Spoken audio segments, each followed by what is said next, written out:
ॐ अज्ञानतिमिरान्धस्य ज्ञानञ्जनशलाकया चक्षुरुन्मिलितं येन तस्मै श्रीगुरुवे नमः। हरे कृष्ण। भगवद गीता अध्याय 3 श्लोक संख्या 26। ना बुद्धिभेदं जनयेद ज्ञानां कर्मसंगिनां जोषयेत सर्वकर्माणि विद्वान् युक्त समाचरन्। विद्वान व्यक्ति को चाहिए कि वह सकाम कर्मों में आसक्त अज्ञानी पुरुषों को कर्म करने से रोके नहीं, ताकि उनके मन विचलित न हो। अभी तो भक्ति भाव से कर्म करते हुए वह उन्हें सभी प्रकार के कार्यों में लगाए, जिससे कृष्ण भावनामृत का क्रमिक विकास हो। बहुत ही महत्वपूर्ण और बहुत ही प्रैक्टिकल श्लोक है ये भगवद गीता का। Krishna is very much concerned कि कैसे मेरे भक्त मेरा प्रचार करेंगे ताकि लोगों के इटर्नल दुख को शांति मिले और वो भगवान के धाम में आ सकें। तो भगवान यहाँ पर हम सबको गाइड कर रहे हैं कि how we should be preaching, क्योंकि चैतन्य महाप्रभु का आदेश है कि भारत भूमि ते हिले मनुष्य जन्म यार, जन्म सार्थक करी करो परोपकार। कि जो भी भारत भूमि में पैदा हुआ है ये उसका दायित्व तो बनता है, क्योंकि ज़मीन ये कोई जगह कोई साधारण नहीं है अपने आध्यात्मिक ज्ञान के कारण।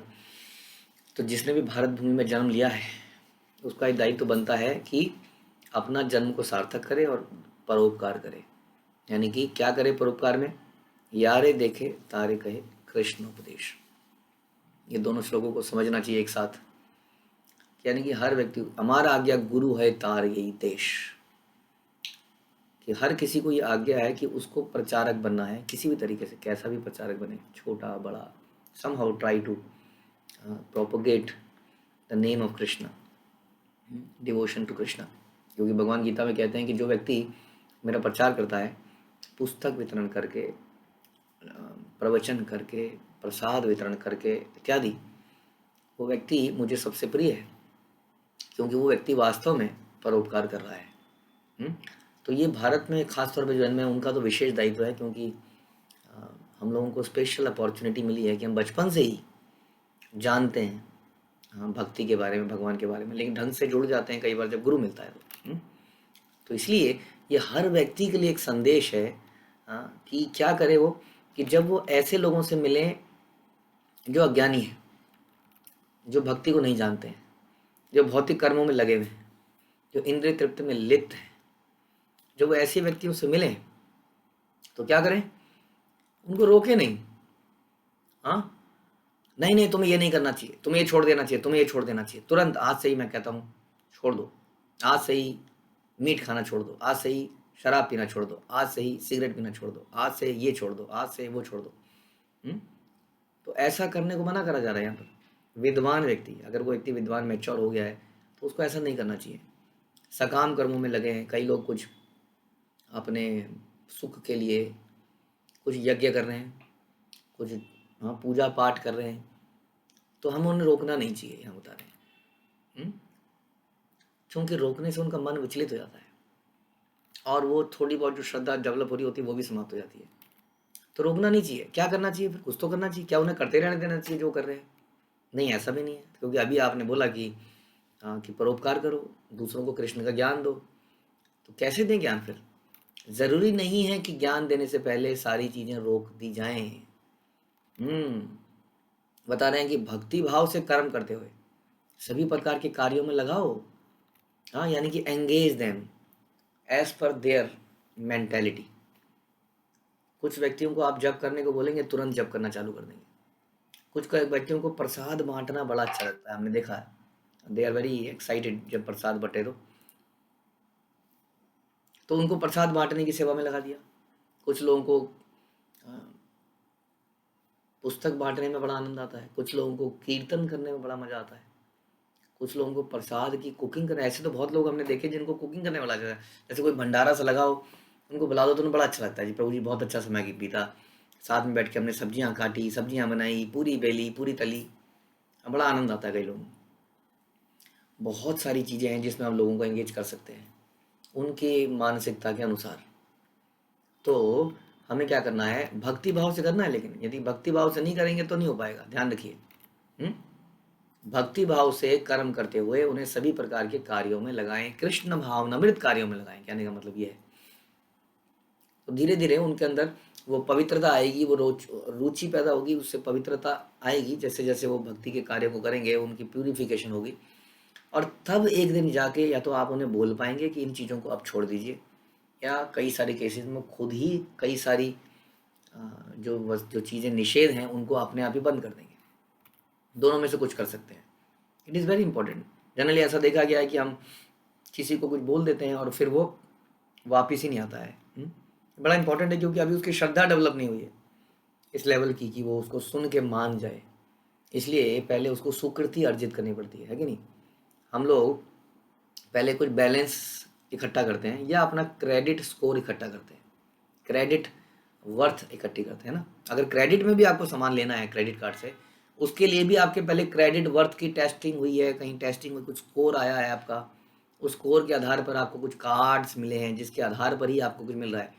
तो वो भी आपने अपना कुछ पॉजिटिव सुकृति अर्जित करी है एक तरह की क्रेडिट कार्ड में भी। और डेबिट कार्ड में तो आप जानते हैं कि पहले आपने पैसा अर्जित किया है फिर गंवाया है। इसलिए कोई व्यक्ति कितने दिन भक्ति में टिकेगा ये उसी पर डिपेंड करता है कि उसने कितनी इस क्रेडिट को अर्जित किया है। नहीं तो कई लोग तो एक दो लेक्चर के बाद ही भाग खड़े होंगे। इसलिए यहाँ बता रहे हैं कि भक्ति लोगों को क्रेडिट अर्जित करने के लिए प्रेरित किया जाए। हाँ, जब वो क्रेडिट अर्जित करेंगे तभी वो कक्षाओं में बने रहेंगे, तभी वो जप में बने रहेंगे। और जब इन चीज़ों में वो बने रहेंगे तो अपने आप निषेध वस्तुएं छूटती चली जाएंगी। इसलिए लोगों को एंगेज करना बड़ा ज़रूरी है। इसलिए लोगों से डोनेशन मांगी जाती है। कई बार लोग हमसे थोड़े से परेशान भी जाते हैं, हम क्यों घर में एक एक जाके एक एक को पुस्तक बांटने में क्यों लोगों के पीछे पड़े हैं। जब वो पुस्तक नहीं लेना चाहता तो छोड़ दो उनको। हम देखते हैं कि हमारे भक्त सड़कों पे रोकते हैं, ऐसे हाथ दे के रोकते हैं गाड़ी वाले को, स्कूटर वाले को। भगवत गीता एक तरह से वो मना भी कर देता है, फिर भी उसके पीछे पड़ जाते हैं। ले लीजिए, इसमें चित्र हैं, इसमें ये है, इसमें श्लोक है, हिंदी रूपांतरण है, ये है वो है, बहुत अच्छी है, इतने लोग इसको पढ़ रहे हैं। और अक्सर वो ले ही जाता है जब उसके पीछे इतना पड़ा जाता है। तो इसका उद्देश्य यही है कि अनजाने में उसके अंदर सुकृति पैदा करता है वो। जब वो 5 रुपये 10 रुपये भी देता है तो उसने भगवान के लिए कुछ कार्य कर दिया। और यही जब सुकृतियाँ इकट्ठी होती लगती हैं, अब देखते हैं कई सारे हमारे डोनर, आप में से भी कुछ होंगे जिन्होंने शुरू में हमें केवल को धन दिया होगा।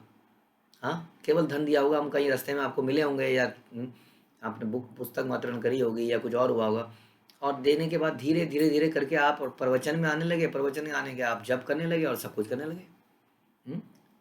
तो यही यहाँ पे बताया जा रहा है कि this is the right way to preach, this is not the right way to preach कि किसी को मिलते ही उसको दुत्कार दिया जाए। ध्यान रखिए, हम सुन रहे थे श्रीमद् भागवतम जिसमें विदुर धृतराष्ट्र को दुत्कारता है, लेकिन उस दुत्कारने से पहले विदुर ने अपनी पोजीशन को सिक्योर किया हुआ था as a Guru, as a guide. तभी वो उसकी दुत्कार सुनते हैं। लेकिन हम कई बार शुरुआत में जाते ही किसी को बोल देते तुम क्या हो, पापी हो, तुम ये हो, तुम वो हो। तो ये करने के लिए यहाँ श्लोक में मना किया जा रहा है कि विद्वान व्यक्ति को क्या करना है, सकाम कर्मों में लगे अज्ञानी व्यक्ति को रोका टोकी नहीं करनी है, उससे उसका मन विचलित हो जाएगा, बल्कि उसको भक्ति के कार्यों में एंगेज करो। उसको बोलिए कि आप करते रहिए जो आप कर रहे हैं, लेकिन साथ में ये प्रसाद तो पा लीजिए थोड़ा सा। कई लोग केवल प्रसाद के माध्यम से आ जाते हैं, केवल प्रसाद पाते पाते और कुछ नहीं कर रहे। ऐसे तो अनेक एग्जाम्पल हमारे सामने ही है, लाइव है। कई लोग जो कई दूर दूर से इस्कॉन मंदिरों में आते हैं क्योंकि वहाँ फ्री में खिचड़ी बढ़ती है इत्यादि, प्रसाद मिलता है, संडे को लव फीस्ट होती है, लव फीस्ट के चक्कर में उन्हें आना पड़ता है। अब हमारे मंदिर के भक्त भी बड़े स्मार्ट होते हैं, वो कहते हैं कई बार कि लव फीस्ट में प्रसाद उसी को मिलेगा जो क्लास में 1 घंटा बैठा होगा। अब उस चक्कर में वो जब मजबूरी में आके क्लास में बैठ जाते हैं और धीरे धीरे करके वो भक्त ही बन जाते हैं। और थोड़े दिनों में खुद ही प्रसाद की कुकिंग करके दूसरों को बांट रहे होते हैं। तो कई लोग इस प्रकार भक्त बन जाते हैं। कई लोग हमारे संकीर्तनों में जुड़ते हैं, नाचते हैं, गाते हैं। हम जगह जगह संकीर्तन करते हैं। संकीर्तन में इतना उत्साह है, खासतौर पे जो चैतन्य महाप्रभु ने हमें संकीर्तन की विधि बताई है, जो मृदंग दिए हैं, जो करताल दिए हैं, इसमें इतना जोश है कि कई लोग उसमें नाचने गाने के लिए आते हैं। केवल बड़ा मज़ा आता है जी। कई लोग आज भी इस्कॉन में, वृंदावन मंदिर में केवल उस संकीर्तन को देखने जाते हैं क्योंकि वहाँ पे उन्हें सफ़ेद हाथी नाचते हुए दिखते हैं, जो कि हमारे फॉरेनर डिवोटीज़ हैं, जिनको प्रभुपाद ने सफ़ेद हाथी बोला था, उसको देखने के लिए लाते हैं। अरे देखो देखो कैसे नाच रहा है। कुछ दिन पहले एक इंटरव्यू था, हम प्रभुपाद की मूवी देख रहे थे, उसमें वो लेडी बोल रही थी कि जो फॉरेनर थी, कि जब हम आए इंडिया में, प्रभुपाद हमें लेके आए, तो कई लोग हमारी त्वचा को, माताओं की त्वचा को कुछ माताएं टच करती थी। हाँ, कहती थी क्या इतना सफ़ेद कैसे हो सकती है खाल, कहीं ऊपर से कुछ तो नहीं लगा रखा है। वो सफ़ेद सफ़ेद चमड़ी को देख के, और वाकई में वो लोग डेवलप, इकोनॉमिक डेवलपमेंट में भी हमसे आगे हैं। उनको जब नाचते गाजते देखते हैं लोग, तो बिल्कुल भाव में आ जाते हैं। और ऐसा होता है वृंदावन मंदिर में, हम देखते हैं लोग केवल उन्हीं को देखने के लिए आते हैं, भगवान को देखने भी आते हैं, लेकिन कई इस प्रकार से संकीर्तन सुन सुन के भक्त बन जाते हैं। तो कहने का मतलब है, हर व्यक्ति को उसकी इच्छा के अनुसार, उसके टेस्ट के अनुसार भक्ति के प्रोसेस में यदि हम लगाएंगे, तो धीरे धीरे जो काम निषेध हैं उनको वो अपने आप छोड़ देगा। This is the correct way. इसलिए प्रभुपाद ने हमें हमेशा सिखाया थी कि प्रभुपाद जब विदेश में गए तो वो लोग ड्रग्स लेते थे, हिप्पीज लोग, जिनमें इस्कॉन का प्रचार शुरू में हुआ, जिसके कारण से कई लोगों ने बोला इस्कॉन तो हिप्पियों का है, नशा करता है। ऐसा नहीं था, नशा करने वाले लोगों को सुधार के बनाया था। ऐसा नहीं है कि नशे करने वालों की ये संस्था है। हुँ? किसी ने एक पिक्चर ही बना दी, किसी मूर्ख ने, दम मारो दम। हाँ, उसमें कुछ और ही दिखा दिया। एनीवे, तो उन लोगों के बीच में प्रभुपाद गए, और प्रभुपाद ने वो बोले कि प्रभुपाद ने बोला क्यों पीते हो ये सब, क्यों लगाते हो इंजेक्शन, मैरिज जो है ना, पता नहीं क्या क्या था, LSD इत्यादि। उन्होंने कहा प्रभुपाद इससे हम हाई रहते हैं, हाई, हाँ, ऊपर उड़ने लगते हैं, हाई हो जाते हैं। प्रभुपाद ने कहा मैं तुम्हें ऐसी चीज़ दूंगा जिसमें तुम हमेशा ही हाई रहोगे। इसमें तो तुम्हारी हाई लो हो जाती है 4 घंटे में, 6 घंटे में। और ये सुन के वो बड़े अट्रैक्ट हो रहे, प्रभुपाद जरूर इंडिया से कोई विशेष नशा लेके आए हैं स्वामी। हाँ, क्यों ना इस नशे को ट्राई किया जाए। बोलो स्वामी दो ना ऐसा नशा तो चाहिए हमें, हम हाई रहना चाहते हैं। और तब स्वामी ने संकीर्तन और जो गुलाब जामुन उनके मुंह में डाला, हाँ, उन्होंने कहा यही असली आई, और सारा नशा छूट गया।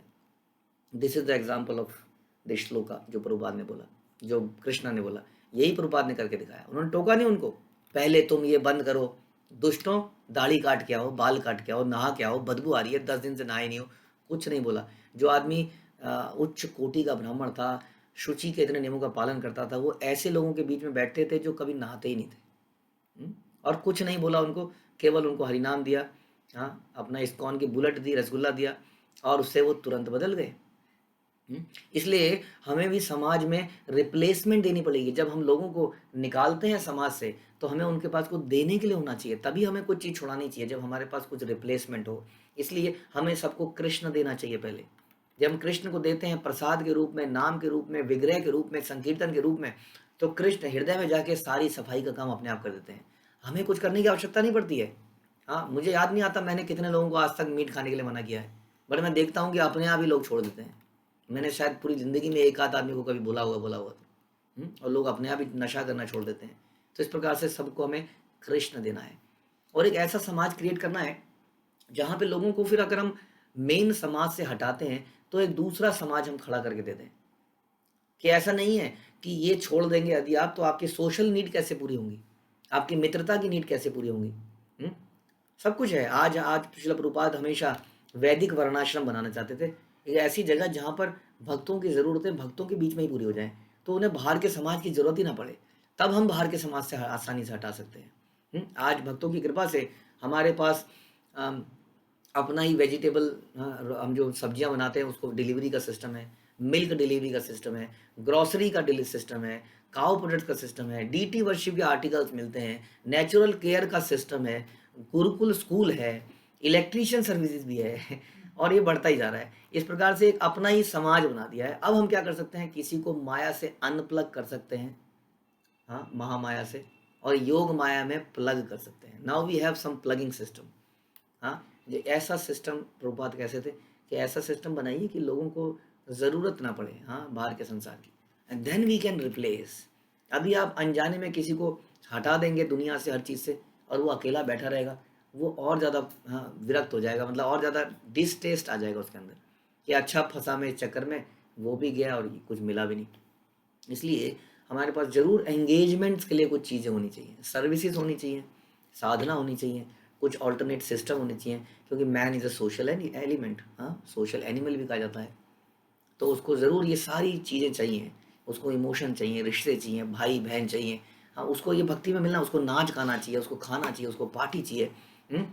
सो we should develop all this things and then tell them why don't you come here. And then जब उनको ये टेस्ट मिलता है इन चीज़ों का, तो ये उन सारी चीज़ों को अपने आप ही छोड़ देते हैं। This is the correct way.